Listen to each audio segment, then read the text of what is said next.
Hi there, welcome to Practical Piano. Today I have about 40 minutes to practice, so lots and lots of time. I already did a warm-up playing a song that I'm pretty sure is copyrighted, so I didn't record that one.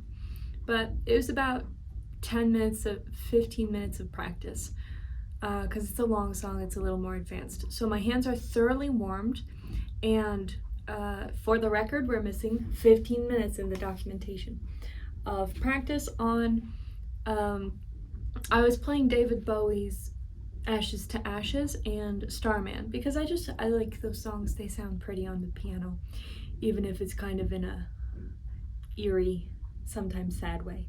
Okay, so today we're going over Rhondo alla Turca, and then I haven't decided between Nocturne or Reverie, so we'll find out depending on how I feel. Okay.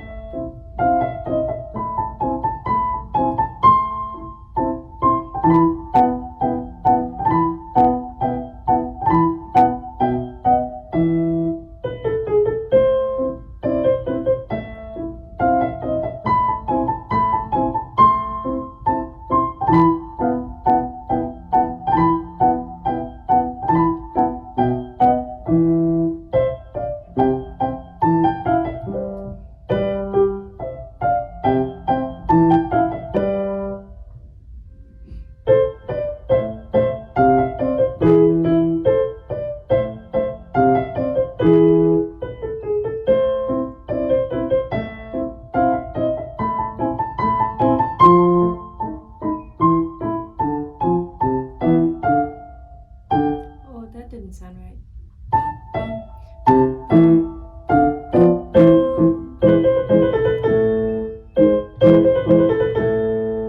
If you're hearing other instruments in the background, that's because I teach in a studio and there are other teachers teaching different instruments.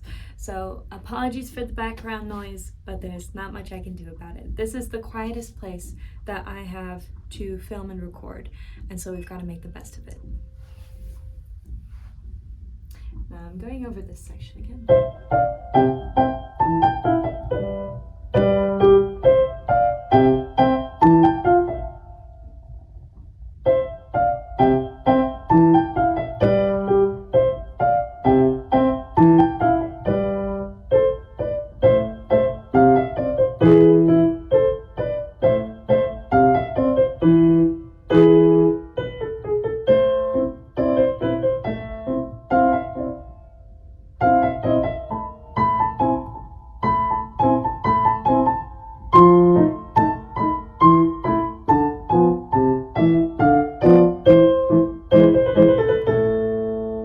Let's play this again.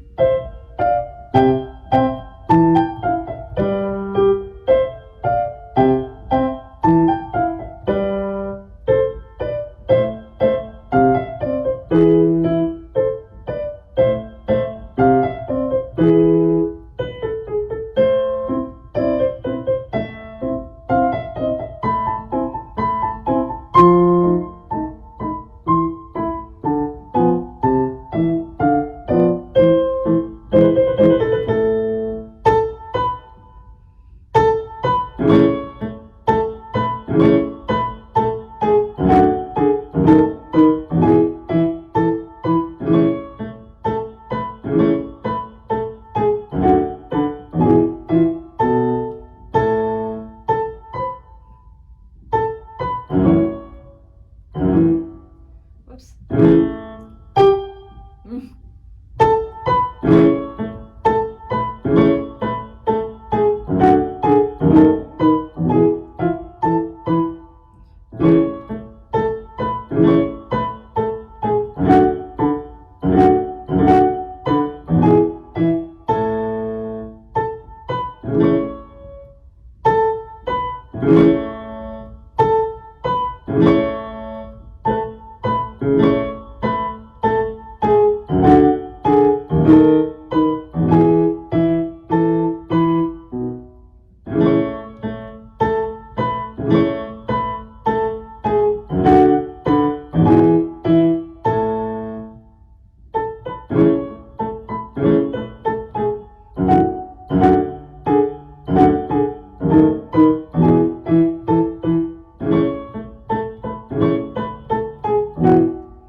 but I wanted to push it to see how fast can we go. Not that fast, but a little bit fast.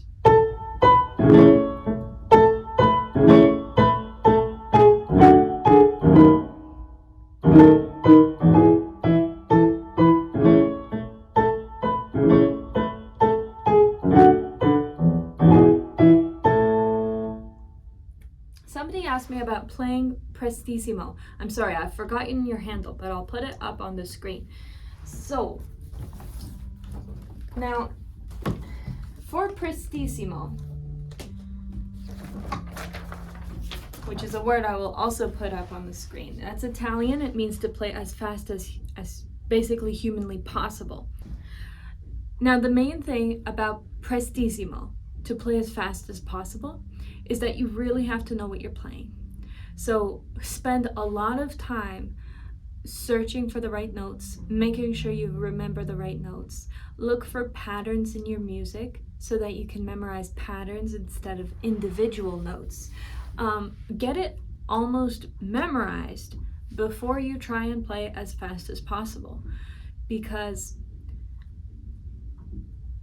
if you play as fast as possible but you're not accurate, it doesn't sound good, and if you're playing it especially for an adjudicator, it's not going to pass, because you must be accurate. The main thing in piano is to play things correctly, and so better to go a little less fast but correct. So if you've got it solid, like you really know what you're playing, then it's time to work on Prestissimo. I've got changes here, and this one I know pretty well. So I'm going to play it as fast as I can. I'm not going to worry too much about dynamics, and it will help me when I play it articulate what do you do for Prestissimo. Okay.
This Prestissimo yet, because these accents you have to be very particular with.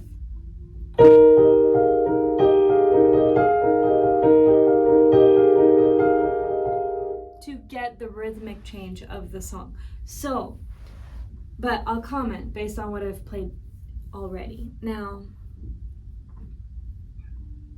the first page I know very, very well, except even when I'm playing slower, I'm still having issues moving from position to position.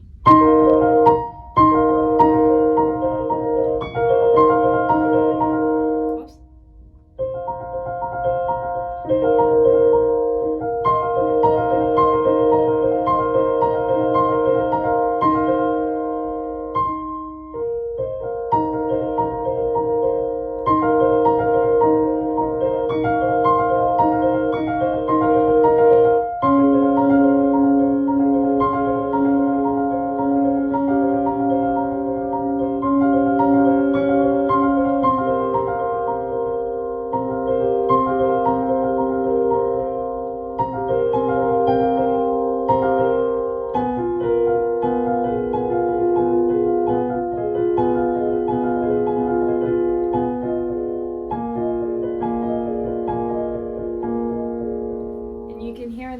In that last section that my rhythm was falling apart because my hands were not synchronized. So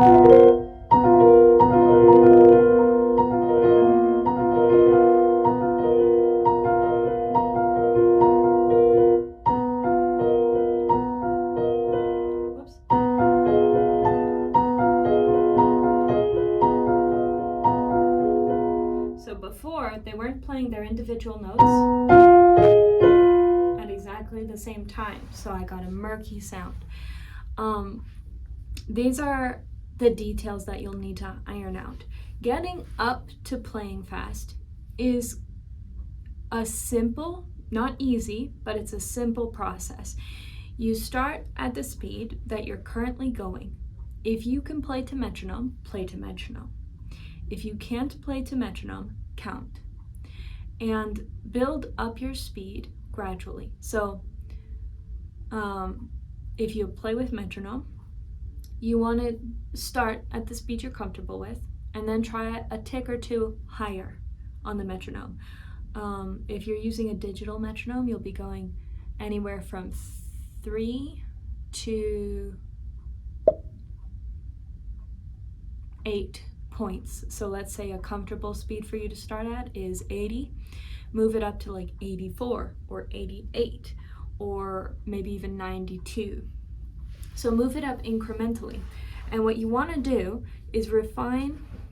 You want to move incrementally because you want to get good at the speed you're currently at with super steady rhythm and iron out the details like moving from position to position. Once you can do that and your song is very concise at your comfortable speed, you're not slowing down, speeding up, or having fumbles and changes, then you practice at a slightly higher tick and you just keep practicing at that measurement of time, that BPM, until you can play just as fluently as you could before. And then you move it up another increment.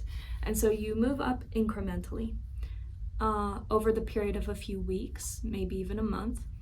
And sometimes when you're moving up like that, you're gonna need to like shake it up once or twice a week and try it going as fast as you humanly can. And then very, very, very slowly. That's how you build yourself up in speed. That's the concept. That part is simple. As you build up in speed, you're going to probably hold more tension in your hands because they have to work harder because they're moving faster. Now, the way that pianists describe this technique for playing super fast is that you must relax your hands. And that's not accurate. That's a problem. And I'm working on solving that. I'm working on the right articulation for it. Because you can't relax your hands or you can't use them. You must activate your muscles to use them. So relax is not exactly what we mean. But when you're playing faster, you're going to start tensing up through your palm, through the back of your hand, and in your fingers. And what you want to do is rather than tensing up to press down the notes, you want to press as minimally as possible through your fingertips. And notice this.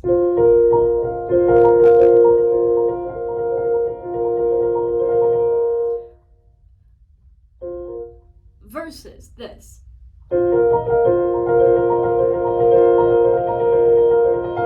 For one thing, the second one is louder. It's less precise. I'm not hitting the notes as accurately. What's happening here is I'm holding my hands tensely and I'm working out the notes with mostly my hands.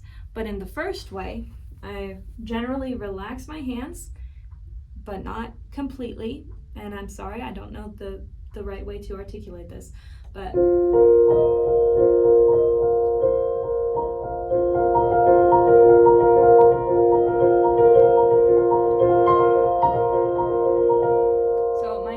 my hands are loose after that. And what's happening is they're holding the shape of what I'm playing and my arms are doing most of the movement. And this is a very easy song for Prestissimo because it's this rocking back and forth movement with your arms. The things you're going to have the most trouble with are if you're trying to play Prestissimo in Chopin and you're playing these giant arpeggios and octaves. That's going to be very, very difficult. And so what I would say is, if you're playing Chopin, primarily, above anything else, get your timing right at a slow speed before you ever try pianissimo. This is kind of a pet peeve of mine, because I have very, very capable students sometimes, and they'll learn really, really fast and they'll play really fast, but they're not particular about the rhythm. When you're not particular about rhythm, you don't have music, because music by nature is rhythmic. So the first thing that you need to focus on with Chopin is rhythm, and just make sure it's all precise and accurate. I know that there's some give and take in the rhythm. There's some rubato.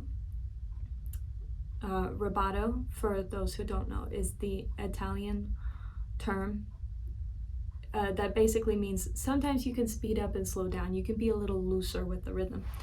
But you don't play rubato until you know how to play exact, because that's actually when you're going to have the most artistic rubato. Is when you've learned to play within the confines of the rhythm, and then you can stretch it and shrink it as you like, but you know how it actually goes. And so when you always know what the actual beat is, you can bring out that beat, and the artistic part you can play with that, because you're always coming back to the consistent thing that you know. Okay, so if you're playing Chopin, get the rhythms right, because Chopin is usually triplets over quarters and sixteenths. It's very tricky rhythm. In fact, anything where you need to play Prestissimo and the rhythm is tricky, get that first. Get the notes first, the rhythm second, and then work on speed. But don't work on speed until you have the other things. Okay, so you want to move from your arms as much as possible. And even if you're doing arpeggios, let me try some arpeggios and see if I can play them Prestissimo. Not with very good rhythm, not very well.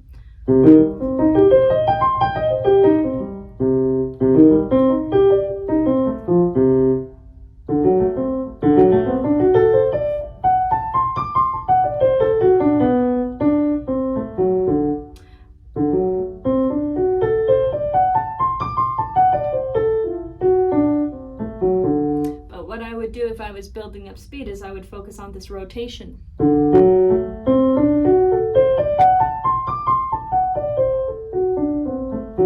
This is coming from the elbow and the wrist joint, and I'm keeping my fingers, you can tell they're not stiff. This is stiff. You see how this rotation only comes from here, this back and forth rotation, and my fingers, that's not going to feel good over time. That's tensing all down through the tendons. So there's something to relaxing your hand. I just don't know the right way to explain that, because you have to stay activated to hit the right notes. But you're using arm movements to maintain your Prestissimos. Because the worst thing about playing Prestissimo will be the tension in your hands. And it will stop you from playing faster, and it will make your playing sound hard and heavy, which is not very pleasant. Hard, heavy, and fast, unless that's indicated in the music, is not generally something you're aiming for. You're aiming more for like a effortless sound, usually. It's like with Chopin, you want effortless. Or a light sound if you're playing Mozart. You probably might, if you have any hard and heavy Prestissimo, it might be in Beethoven. And then those are the composers I'm most familiar with, so we'll move on. But for now, that is the best rundown I've got on Prestissimo. As I come up with more facts, ideas, things that I noticed that might be helpful, I'll share them. But that is pretty much it for now. I hope it's helpful. Okay, now we're going to go back. I'm working on the Rhondo Alla Turca. Here we go. No, I don't want to do that anymore. Okay, we're going to do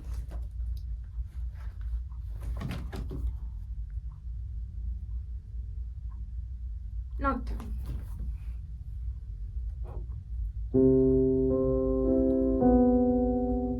Right hand lift, then left pedal.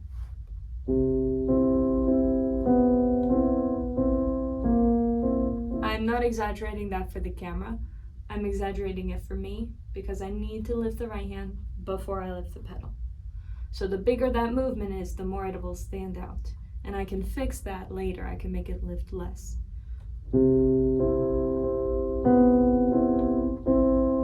Oh, try again.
Let's actually talk about those trills for a minute.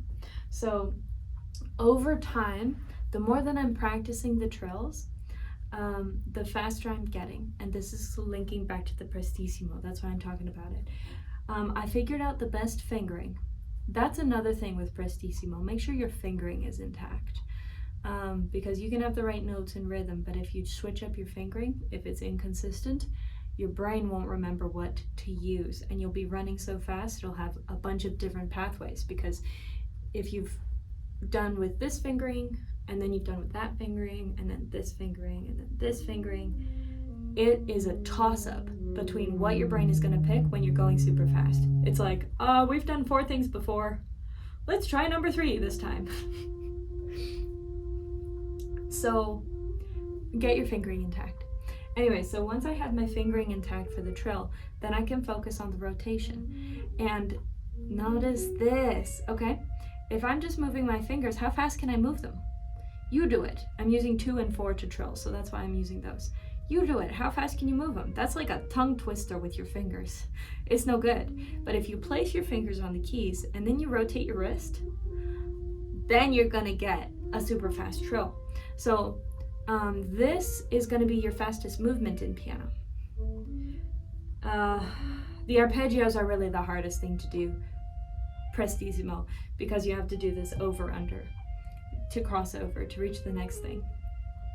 Or you have to jump, which is not always very tidy, but if you drill it, it could be super, super tidy.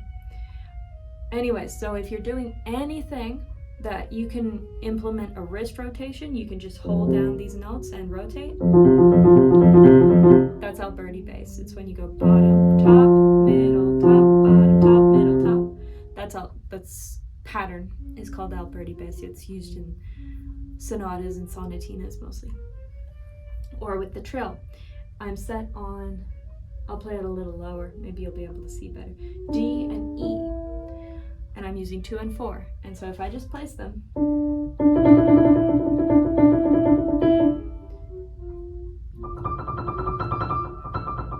and I get my wrist moving fast enough, but I'm still not relaxed. This time when I played it faster, I actually used more of my fingers because just the wrist, I can only go so fast. If I'm using both, I can go faster. And then I've got a tiny bit of tension build here. So the relaxation thing is true, but only halfway. There's a better way to explain it that makes more sense. But basically you want to implement your arm to play fast things. And this is even when I'm hitting, okay, so I have to go I have to hit these notes.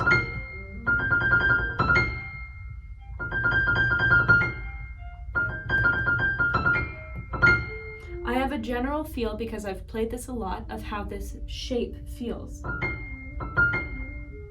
It's this shape. So I can trill and then shape. So you want to get so familiar with your music that you can think of it by feeling the shape of your hand.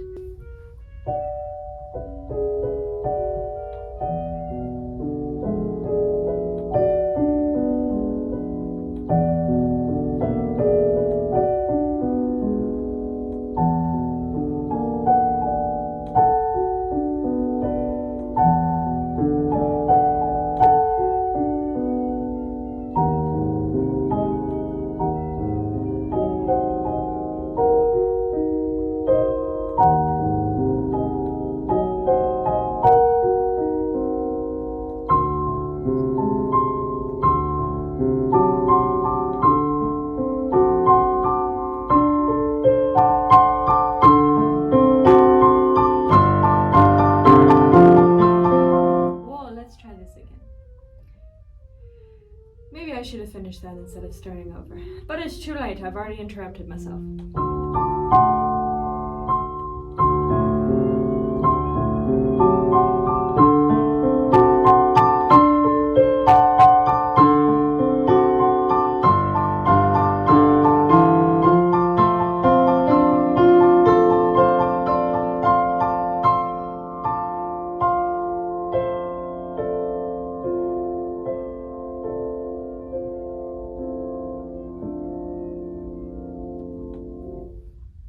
Okay, let's play it again.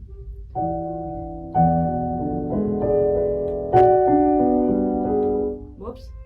There it is.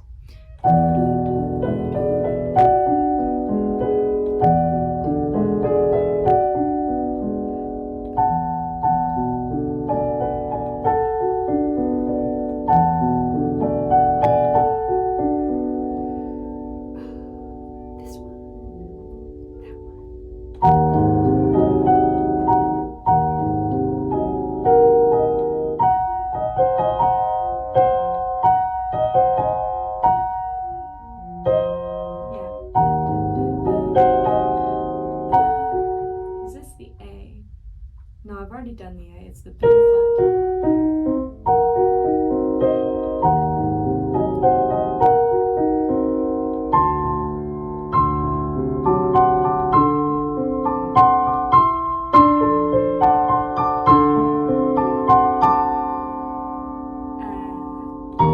Whoops. Oh. I'm in the wrong section.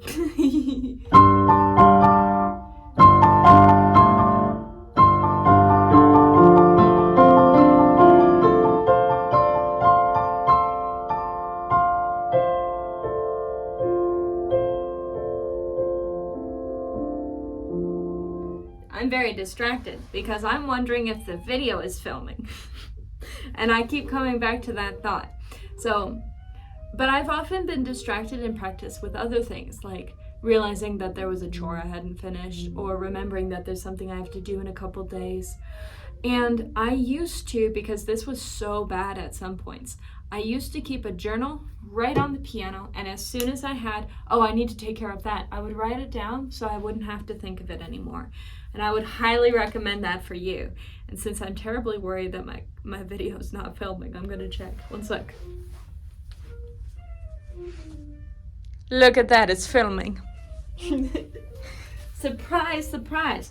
But these are the things that will come up. I don't know if they come from your brain or from some outside source, but you will just randomly worry about stuff sometimes. And that's how life is. You cycle in and out of it. I wonder if it's for everybody or if it's part of trauma survivors' experience, or if it's an everybody experience. And so if you have any feedback on that, leave a comment. Do you struggle with that sometimes? Are you sit down to practice and just, I have to do this, I have to do that, I didn't get to this, I need to do that chore, there's something else to take care of, or, general worries and anxieties about life, they come creeping in. Does that happen to you? Let me know. I would love to know. But that would be my recommendation. If that does happen to you, keep a journal or a post-it or something on the piano ready to go, so as soon as you got those intrusive thoughts, you can just pick it up and write them down. And if you've got a piano, an electronic piano on a stand and there's nowhere to set things, just put the notebook on the floor. Find somewhere close where it's accessible. And it takes so much weight off your mind, rather than trying to practice despite the thoughts. It takes maybe 3 minutes to write down everything that's been creeping in. But once you've got it written down, it's not going to interfere with your practice. So it's way better than trying to play in spite of the thoughts. Just stopping there to check if the video is filming is way better than just pushing through, hoping it's filming. Oh no, but I'm having that thought again, it's weird. It's way better. I'll be far more productive now that I've taken care of my worries. All right, back to piano, what we're here for.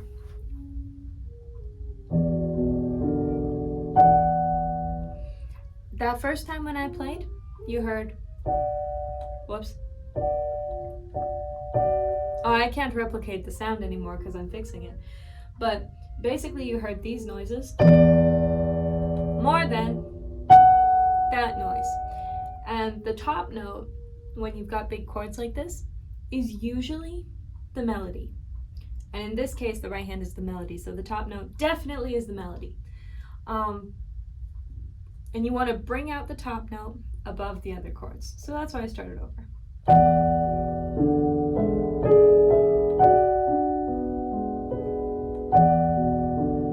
I mean, above the other notes in the chord. You don't want to favor one chord over the other. You want to bring out the top note of every chord.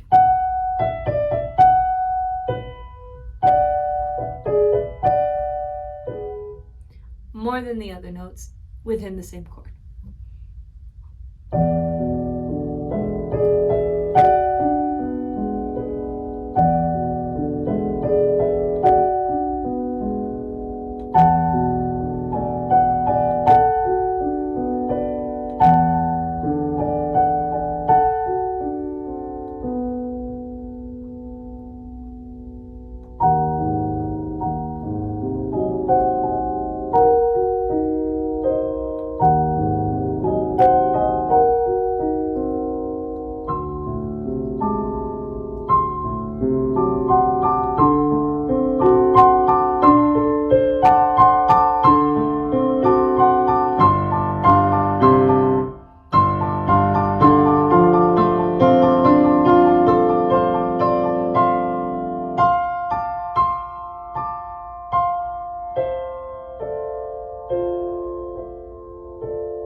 when I'm building up to Forte and Fortissimo, the melody is in the right hand, but it's going to sound a little weak of a Fortissimo. That was the timer. I forgot to warn you guys at the beginning of the video that it would cut out abruptly, but there it is, it did. So when I'm building up to a Forte or Fortissimo especially, I want my left hand to come and back up the right hand, because otherwise you get like a harsher sound because it's just standing out there in the open by itself, the right hand. So I'm going to play this section again and try and demonstrate it. Well, to execute it better, I will at the same time be demonstrating it.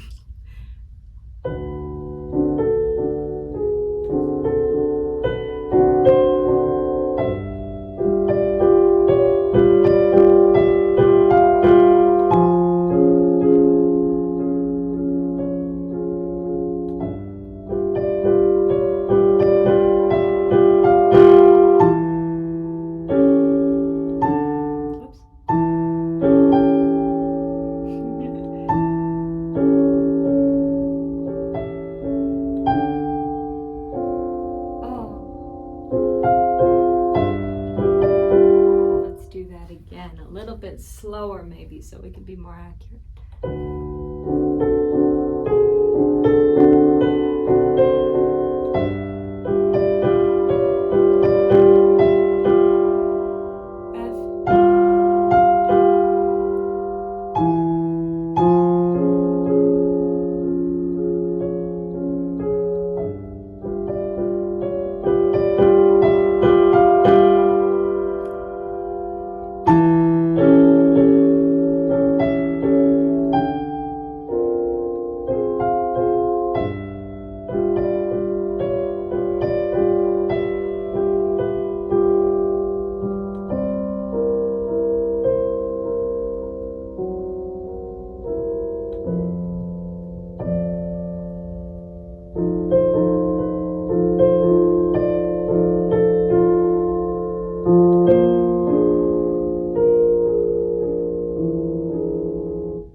Stop there because it's almost time to go. I'm gonna listen to those when I'm editing it, and I will when I'm editing the video, and I'll see, did I like the first time through better or the second time through? But what did you think? Was that better despite the errors the second time with the left hand louder, or did the left hand overtake the right hand so that it didn't sound as good? And I will put on the screen what I think, but let me know what you think. A lot of people, I think, who don't have perfect pitch, a lot of us think that we have bad ears, and really what it is we're not yet trained. It's not that your ear is naturally bad, it's that you need to practice with it. And so listen to both those times, listen to the difference, see if you can hear the difference. And if you can't, no problem, don't feel bad about that. But if you can tell the difference, that's pretty cool. Or listen intentionally for the difference, even if you can't tell at first. Listen to it a couple times, see if you can. But try that as an ear exercise. Can you hear the difference in the left hand? And if you can, do you like the first time better or the second time better? All right, thank you for joining me for this practice. I hope it's been encouraging to you. If you like this video, please like it. If you want more, subscribe. If you know anyone who would enjoy the video as well, share, and please leave your feedback down in the comments. Have a wonderful practice, and I will see you in the next video.